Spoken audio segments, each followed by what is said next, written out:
तबस्सुम जमात की तालिबा है, तकरीर पेश करेंगी आपके सामने।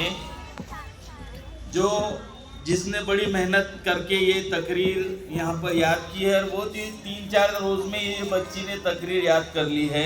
देख लेंगे हम इसकी तैयारी इसने किस तरह से की है। और सभी बच्चे जो अभी बातें करने लग गए उनको खामोश रहना है। हवाएं भी चल रही है और बच्चे भी बातें कर रहे हैं, ये दोनों को हमको बंद करना होगा।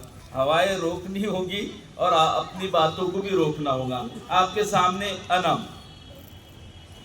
अस्सलामुअलैकुम वरहमतुल्लाहि वबरकातुहू। इज़्ज़त-ए-मां सदर मुदर्रिसा और असातिज़ा इकराम और अज़ीज़ साथियों, सबको सुबह बाखैर। मेरा नाम फातिमा कीर खान है। आज 26 जनवरी और हम 76वां वाली यौम जमहूरिया मना रहे।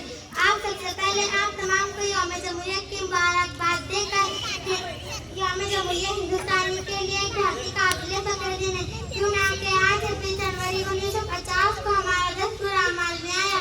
डॉक्टर भीमराव अम्बेडकर दस्तूर साफ कमेटी के दस्तूर थे।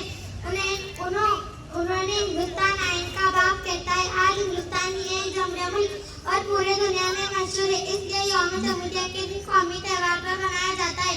हम यौम जमहूरिया के बड़े फख्र और खुशियों के साथ मनाते हैं। हम यौम जमहूरिया एतदाल और मसावत का पैगाम देती हूँ। आज ये कहना चाहती हूँ कि मेरा मुल्क सबसे पहले बैसाखी में आप तमाम से यौम जमहूरिया की मुबारकबाद देकर एक शेर